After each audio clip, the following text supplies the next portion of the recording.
Former war hero and U.S. Senator Bob Dole has died at the age of 98 after battling lung cancer. Flags are flying at half-staff in his honor tonight.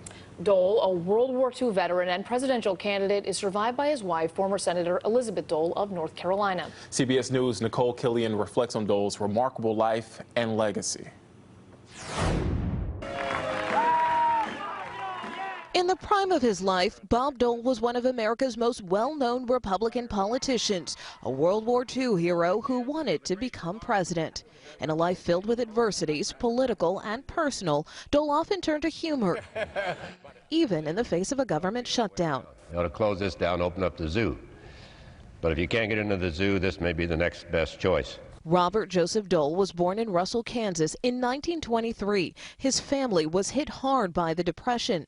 To save their home, Dole's father moved everyone into the basement, renting out the upper floors.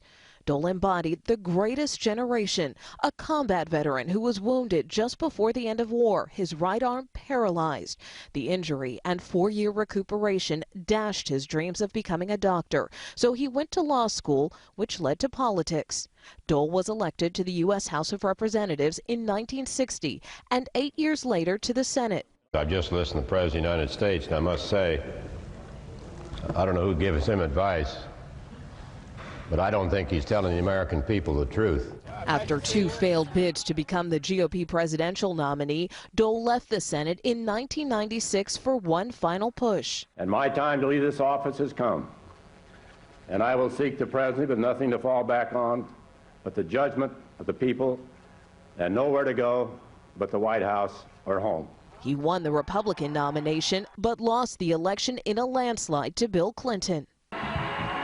After his defeat, Dole became a fixture on late-night TV and even a Viagra pitchman. He returned to Washington when his wife Elizabeth was elected to the U.S. Senate from North Carolina. He never stopped fighting for his causes, championing humanitarian issues and winning the World Food Prize in 2008 for combating hunger.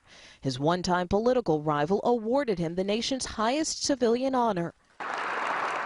And in 2018, Dole's former colleagues gave him their highest recognition, the Congressional Gold Medal. Later that year, Dole paid tribute to President George H.W. Bush, one American patriot to another. Nicole Killian, CBS News. U.S. and state leaders are offering their condolences tonight. Senator Thom Tillis said in part, America has sadly lost one of our greatest heroes.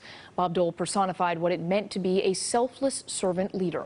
And U.S. Republican Senator Richard Burr said in a statement, in part, Senator Dole's legacy and leadership and his lifetime of achievements will be remembered for years to come.